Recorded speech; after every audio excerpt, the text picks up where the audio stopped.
पवन तनय संकट हरन मंगल मूर्ति रूप।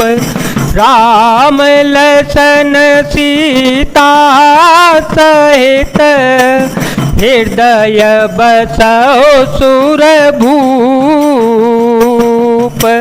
मन क्रम वचन कपट तजे जो कर भूसर सेव। मोहि समेत बिरंच शिव बचता केशव देव। मन वचन और कर्म से कपट छोड़कर जो भूदेव ब्राह्मणों की सेवा करता है, मुझ समेत ब्रह्मा शिव आदि सब देवता उसके बस में हो जाते हैं। सापत ताड़त परुष कहंता विप्र पूज्य यश गावहि संता। पूज्य विप्रशील गुणहीना शूद्र न गुण गण ज्ञान प्रवीणा। कहि निज धर्म ताहि समझावा। कहि निज धर्म ताहि समझावा। निज पद प्रीति देखि मन भावा। रघुपति चरण कमल सिरोनाई। रघुपति चरण कमल सिरोनाई। गयो गगन आपन गति पाई। साप देता हुआ, मारता हुआ और कठोर वचन कहता हुआ भी ब्राह्मण पूजनीय है, ऐसा संत कहते हैं। शील और गुण से हीन भी ब्राह्मण पूजनीय है और गुण गणों से युक्त और ज्ञान में निपुण भी शूद्र पूजनीय नहीं है। श्री राम जी ने अपना धर्म भागवत धर्म कहकर उसे समझाया। अपने चरणों में प्रेम देखकर वह उनके मन को भाया। तदंतर श्री रघुनाथ जी के चरण कमलों में सिर नवाकर वह अपनी गति गंधर्व स्वरूप पाकर आकाश में चला गया। ताहे दे गति राम उदारा सबरी के आश्रम पगोधारा।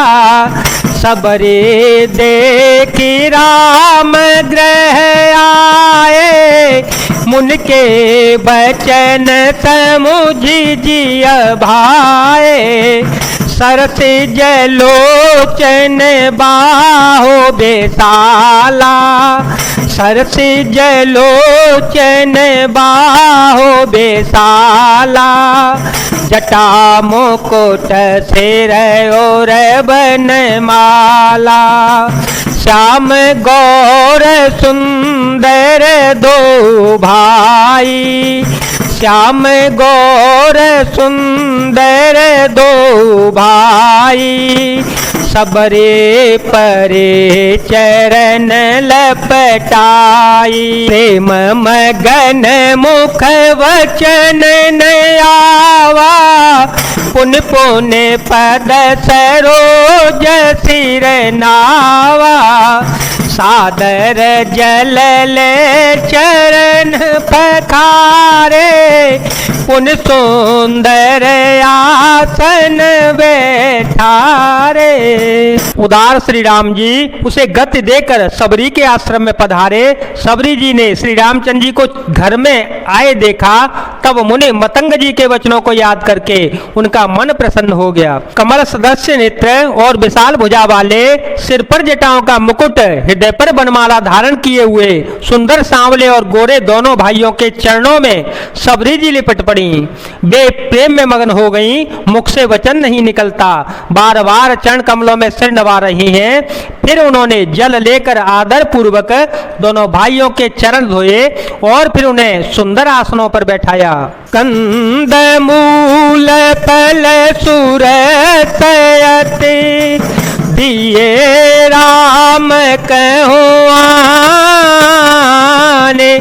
प्रेम सहित प्रभु खाए, बारंबार बखाने। उन्होंने अत्यंत रसीले और स्वादिष्ट कंदमूल और फल लाकर श्री राम जी को दिए। प्रभु ने बार बार प्रशंसा करके उन्हें प्रेम सहित खाया।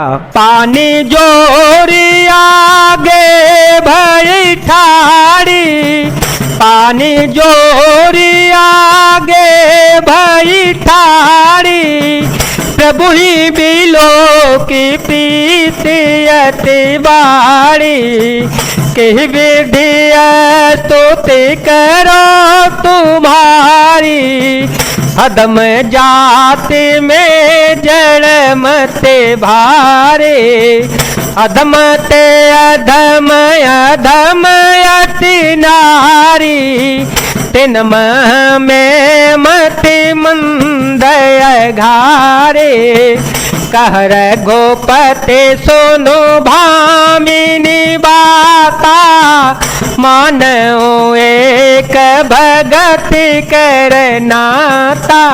फिर वे हाथ जोड़कर आगे खड़ी हो गईं। प्रभु को देखकर उनका प्रेम अत्यंत बढ़ गया। उन्होंने कहा, मैं किस प्रकार आपकी स्तुति करूं? मैं नीच जाति की और अत्यंत मूढ़ बुद्धि हूं, जो अधम से भी अधम है। स्त्रियां उनमें भी अधम, अत्यंत अधम हूं, और उनमें भी हे पापनाशन मैं मंद बुद्धि हूँ। श्री रघुनाथ जी ने कहा, हे भामिनी मेरी बात सुन, मैं तो केवल एक भक्तिहीन का संबंध ही मानता हूँ।